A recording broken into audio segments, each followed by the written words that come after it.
I went to seminary in Indiana, and one of the seminarians there, his name was John. He's now a priest of the Archdiocese of Indianapolis, and he was the oldest of 11 children.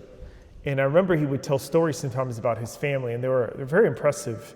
And one time he told me a story that when he was growing up, when he was about 12 or 13 years old, his mom, in the course of their life going to this particular grocery store, there was this homeless man who would spend a lot of time by this grocery store. And so he said, I just remember my mom would stop by and we would talk to him. He said, I remember my childhood, we would sometimes give him rides.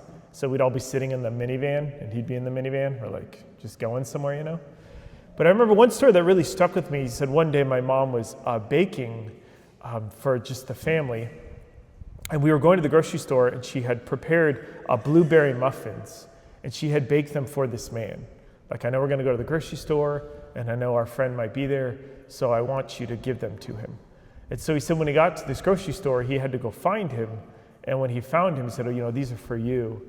My mom and my family, we bake these for you. So I hope you like them. And I'm reminded of that story today because in the gospel, we have sort of an anti-image of that. In the gospel, Jesus tells us a parable about a rich man and a poor man. The first is a rich man. It says that he was dressed in purple garments and fine linen. Now, as you may know, historically, purple is the most expensive dye to make. It's the reason why royalty throughout history has always worn purple, because it's the most expensive.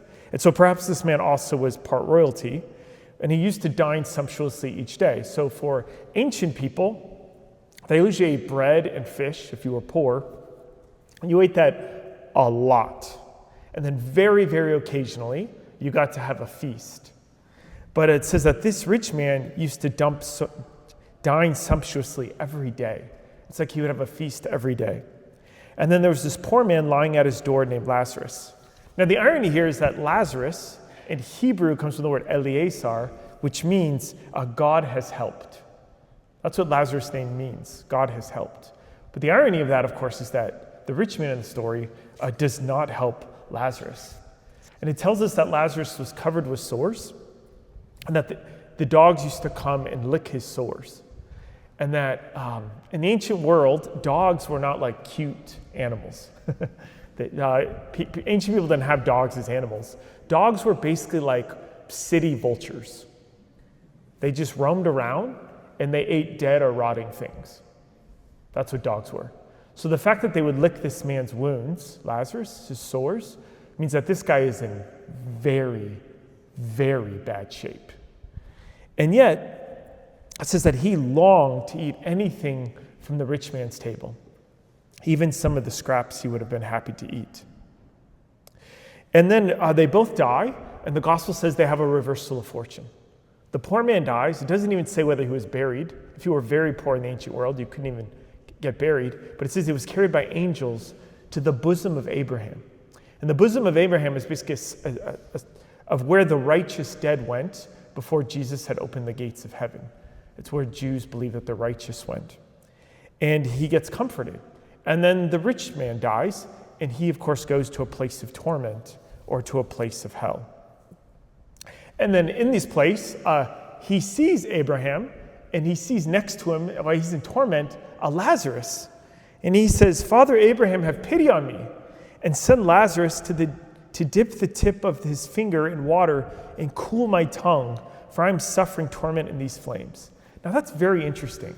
He's in flames, but it says he wants water to dip on his tongue.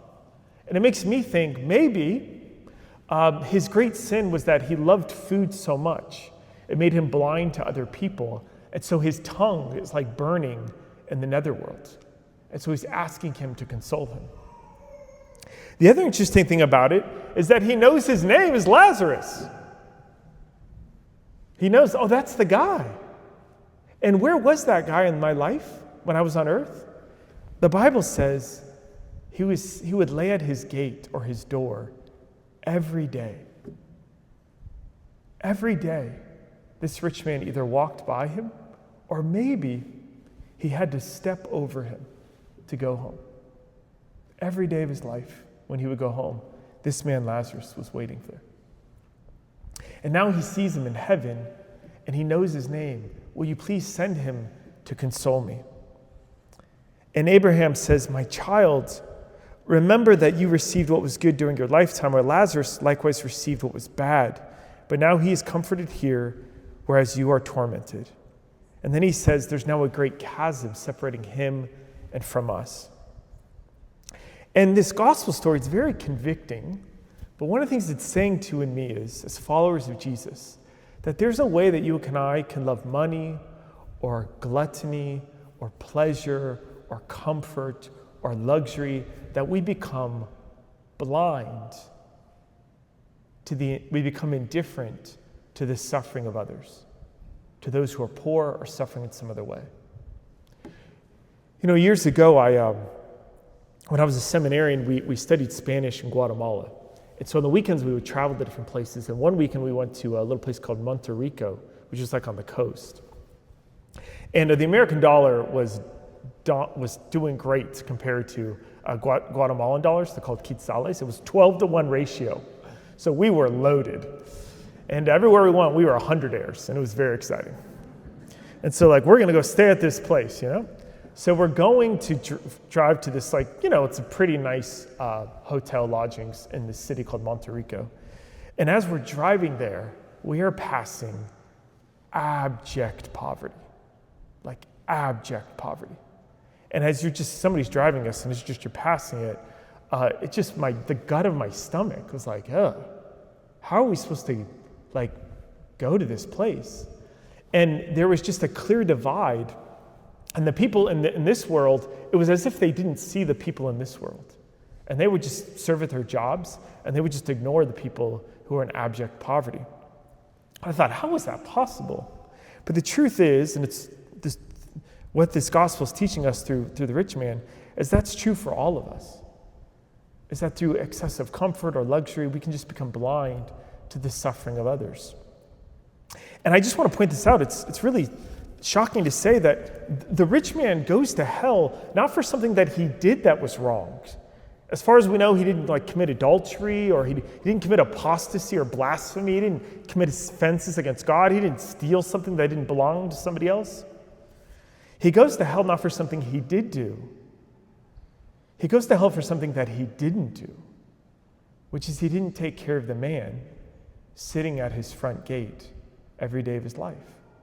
He went to hell for not taking care of Lazarus, for being blind to be indifferent to the needs of his brother. And so, friends, this makes us ask a very simple question, which is, who are the Lazaruses in our lives? Who are the people that Jesus wants us to see and wants us to serve and to alleviate their poverty? And the answer to those questions determines the eternal salvation of our hearts, And the person might be close by to us. You should ask God this week, God, who's the Lazarus in my life you want me to see? I have a close friend, and I remember he told me that when he was growing up, mom and dad, and he had a sister, and at one point, for some years of his life, his dad left the family. And he said his dad was the main breadwinner of the family, and so he said we were in terrible financial straits. And we had lean years for years. We had nothing. And we would go to these family events. And he said, I had extended family members who were doing very well. And they must have known we were in terrible shape because one of my parents had left. And he said, they never helped us. And he said, I couldn't believe it. I was like a young teenager. And I just couldn't fathom that my extended family wouldn't help us. And we didn't want to put ourselves in this situation. We just found ourselves there. And my point in telling that story is that the Lazarus could be close by. It could be right next to us. And the question is, are we seeing them? And when I was in college, I worked at the P.F. Chang's right near ASU. And I was probably 20 years old. And before work, all of us would gather around the bar. And the guy in charge, he's telling us what we're going to do that day. And here are the specials and all that. And I'll never forget this. It's 10 o'clock in the morning. The restaurant's about to open. And this homeless man came into the restaurant. He was very dirty, and somebody at the group, one of the guys who I worked with, turned to another guy that I worked with and said, oh, hey, dude, your dad's here. It's so embarrassing. So he's obviously mocking him, Like, oh, look, your dad's here, he's homeless. And another girl that I worked with, just immediately, the moment that she saw him, she just like stood up and she walked directly to him and she started talking to him. She's like, yeah. And she said, sit down. So he sits down. She goes and she gets some water. She gets some food and she goes back out and she hands it to him. She starts talking to him.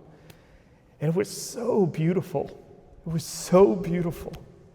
And the guy who made the joke, and everyone was it was just like hanging in the air as the whole restaurant were just watching her serve this man, look him in the eyes, ask him what his name was, and to serve him. And just two responses to suffering. Like either that's meant to be mocked or that's meant to be loved. And they both like immediately went into, who are the Lazaruses of our lives? Who is God asking us to serve and to help? And I want to close by saying my friend John, who I started this homily with, who I went to seminary with, for the sake of the story, we'll say his last name was Smith. I sometimes think about when his mom dies, what's going to happen. And I don't know what it's like, the details of going to heaven. I haven't died yet, in case you didn't know. I could explain to you theologically how heaven works and how you get there, but as far as like the details, I don't know exactly how that works. But I sometimes imagine that when my friend John's mom dies, that she'll be approaching heaven and she'll see a man and she kind of recognizes him. Like, I think I've met that man before in my life. But then I'll notice, but he looks so much healthier and happier and fulfilled. And then she'll remember, oh, that's that man.